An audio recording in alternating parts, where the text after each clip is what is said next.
მოგესალმებით, თქვენ უყურებთ ვახოს ანაიას ამბებს დღის 2 საათზე ჩვენ ტრადიციულად წარმოგიდგენთ დღის მთავარ თემებსა და სტუმრებს ჩვენ გვექნება გადაცემის პირველ ნაწილში შესაძლებლობა მოусმინოთ ახალი პოლიტიკური ბლოკის ერთ-ერთ ლიდერს ზურაბ ჯაფარიძეს.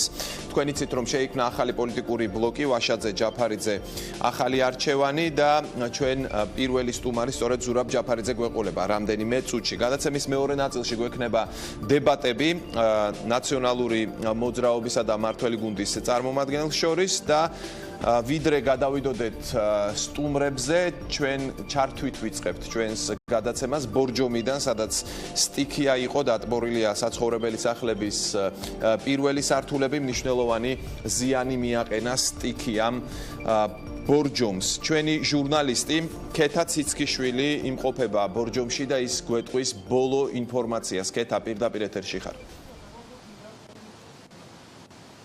ჩვენ ახლა ვიმყოფებით ბორჯომის ეროვნულ პარკში და ჩემს უკან თქვენ ხედავთ ტერიტორიას, რომელიც სტიქიის შედეგად ყველაზე ძალიან დაზარალდა. ამ წუთებში ბორჯომის ეროვნულ პარკში მიმდინარეობს გაწმენდის სამუშაოები, ყველა შესაბამისი უწყება იმყოფება აქ და ამ უწყებების წარმომადგენლები დილიდან ცდილობენ ტერიტორიის დასუფთავებას. ჩვენ ასევე ვესაუბრეთ ბორჯომის ეროვნული პარკის დირექტორს, როგორც მან ჩვენთან საუბარში განმარტა, დაახლოებით 1 საათში უკვე გაიხსნება ეროვნული პარკის ნაწილი და ტურისტებს და დამსვენებლებს შეეძლებათ აქ შემოსვლა, თუმცა ის ნაწილი, რომელიც ყველაზე ძალიან არის დაზარალებული, უკვე ხვალდილისთვის იქნება გასუფთავებული და ხვალდილიდან ეროვნული პარკი ჩაულ რეჟიმში განაგრძობს მუშაობას.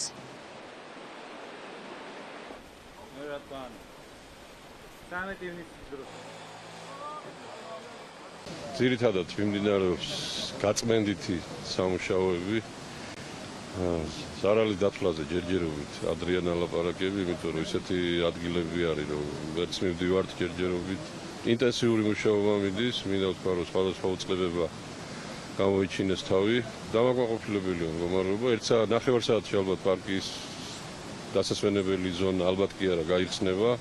საბოლოო ნარჩენების გატანა მიდის უკვე და ეტაპობრივად გავხსნით შემდეგ უკვე ჩვენ ასევე მოვინახულეთ ის დაზარალებული ადამიანები, რომელთა სახლებიც სტიქიამ დააზარალა, როგორც ისინი განმარტავენ, სტიქიის დაწყებიდან რეკავდნენ სამაშველო სამსახურში, თუმცა სამაშველო სამსახურმა ძალიან დააგვიანა ადგილზე მისვლა და გუშინ ღამის შემდეგ ამ წუთებამდე ისინი საკუთარი რესურსით ცდილობენ საცხოვრებელი სახლებისა თუ სხვა ფართების გასუფთავებას, როგორც დაზარალებული ადამიანები ჩვენთან საუბარში ამბობენ, ის შედეგი, რომელიც ბორჯომის სტიქიის შედეგად მიადგა, არ ყოფილა მხოლოდ წვიმის გამო, ეს იყო ეს შედეგი გამოიწვია იმან, რომ ბორჯომში არ არის მოწესრიგებული საანიაღვრე სისტემა.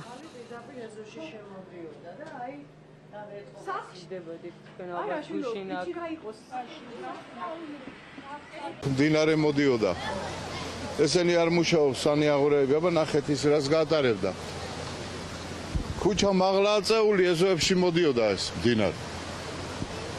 პატარა ბავშვები ვერ მოასწრეს, ვერსაც წასვლა, აი სავსე იყო იქ ჩვენი აივანი, იქ ოთახები, ჩვილი ბავშვები ვერსაც აიყვანეს. პარკში ადგილი არ არის, რომ ჩვილი ბავშვი შეეფაროს. ერთ ჩვენავ წვედათ მოსახლეობა და თუ ვინმე გამოჩნდა ხო კარგი, თუ არა და ჩვენ წინ ჩვენ მოვულით. რომ მდინარე შემოდიოდა და მე მინდოდა რომ რაღაცა მომესწრო აქ და იქ შეიძლება მექნოდა იქაც არასულიყო წყალი. გარეთ მესმოდა რომ ბიჭები ურეკავდნენ 112-ს. მეტი ხმა მე არ გამიგე და ვერც გავედი გარეთ. იმიტომ ვერ გავაღებდი კარებს კი მდინარე შემოდიოდა და ის წყალი სულ შემოვიდოდა აქ და ვაფშე სულ დავიღუპებოდი. უხარისხოდ გაკეთებულმა კომუნიკაციებმა გამოიწვია ეს ყველაფერი. არ იყო გათვალისწინებული ის საფრთხეები, რაც მოყვება მთის ბუნებას. დაარბოდა ხალხი, ზოგი პატარა ბავშვს დაეძებდა. ეხლა ხო თამაშობენ ბავშვები, უცებ რომ მოვარდა ეს წყალი, რომ დაინახა მისი შვილი სულ არ იყო, მაგრამ სტაცა ხელი და შეიყვანა სახლში. ეთყობა საწვეტების ბრალი არ გაიტანა და მარტო წვიმის ბრალი კი არ იყო, ეს მოქონდა ნაგავიზე და ქუჩებიდან სეტყვა და უკვე იყო შეკრული ყინულები. სარდაფები სავსეა, სახლში ჩემო მივარდა და არა მარტო მე მთელ სამეზობლოს. ეხლა იატაკი თუ არ ჩამივარდა, კარგია, იმიტომ რომ საერთოდ წყალში ვიდექით მუხლამდე. სამაშველოდ მოვიდა გუშინ 1 საათს დაგვენებით, მაგრამ მთელი ღამე იმუშავეს. ახლა კი რაც შეეხება ბორჯომის ამ წუთებში არსებულ ვითარებას, ჩვენ ვესაუბრეთ უსაფრთხოებისა და კრიზისების მართვის საბჭოს მდივანს, რომელიც აქ იმყოფება როგორც მინდია ჟურნალიზმი და მასთან ერთად ბორჯომის გამგებელმა განგვიმარტა უკვე მოსახლეობის უმეტესობას მიეწოდება დენი და ასევე წყალის, როგორც ისინი ამბობენ, დღეს აღამოთვის ყველა პრობლემა იქნება აღმოფხვრილი და ასევე დაიწყება იმ სახლების რეაბილიტაცია, რომელიც იქ შედეგად დაზიანდა. ამ დროისთვის ვითარება არის სტაბილური.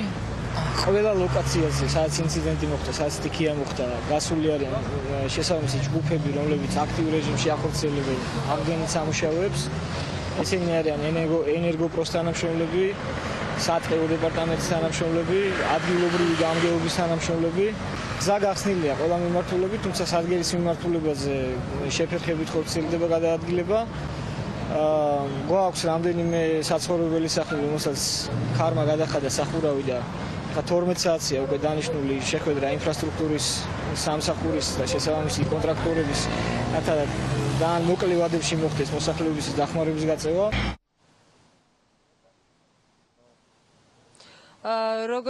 როგორც გითხარით ამ წუთებში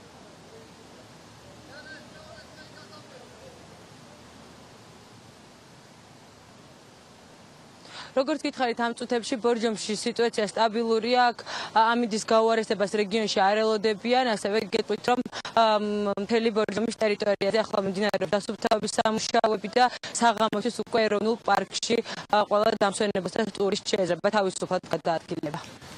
ეს იყო პირდაპირ ჩართვა ბორჯომიდან ჩვენი ჟურნალისტი ქეთა ციცქიშვილი. განსხვავებული მოსაზრებები წარსულზე და ერთიანი ხედვა მომავალზე არჩევნებამდე 2 თვით ადრე პოლიტიკურ არენაზე